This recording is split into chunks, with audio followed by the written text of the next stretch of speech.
omni channel marketing strategy مختلفة خالص عن multi channel marketing strategy. What؟ بمنتهى الاختصار الفرق ما بينهم. الأومني channel ده بيعتمد على إنه في different touch points مع العميل أو different points of contact، يعني طريقة تواصل مختلفة أو طرق تواصل مختلفة مع العميل.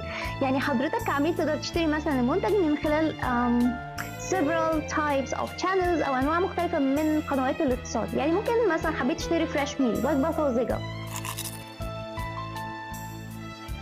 تقدر تدخل على الأب على الموبايل فون تطلبها أونلاين. اوكي، من خلال الابلكيشن. ممكن اوفر فون، ممكن تتصل بالتليفون وتطلب. Hello. ممكن تروح الريستورانت او المطعم يعني بنفسك وتطلبها. Thank you.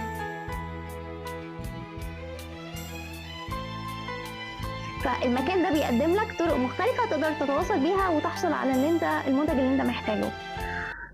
بيكون في نوع من انواع التنسيق ما بينهم، وفي داتابيس مشتركة او بتغطيهم كلهم، وبيكون في alignment يعني او زي ما قلنا في تنسيق وشغالين مع بعض يعني. اوكي، في consistency في عملهم او في عمليات الخاصه بيهم.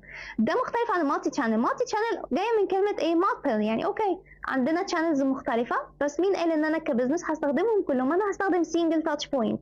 يعني حضرتك لو حبيت تشتري منتج هتضطر تيجي المكان فقط، انا ما عنديش اونلاين.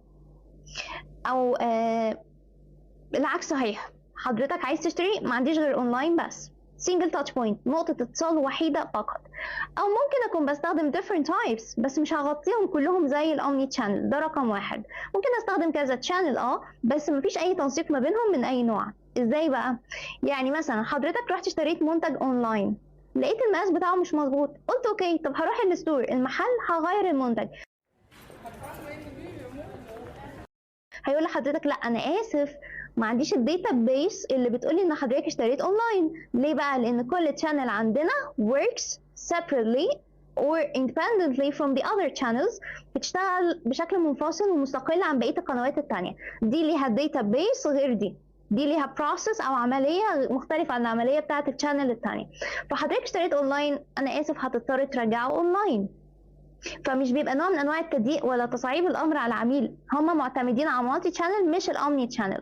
طبعا الكونسيستنسي في الكاستمر جورني بيبقى افضل كتير من خلال الاومني شانل، ان يكون في تنسيق ما بين الشانلز. ده بيزود الكاستمر لويالتي. المكان اللي بيعتمد على التكنيك الاولاني ده بيزود ولاء العميل بدرجه كبيره جدا، لان بيخليه يقدر to move freely between different channels، او ان هو يتحرك بحريه ما بين القنوات المختلفه. ده بريفلي يعني باختصار. شكرا.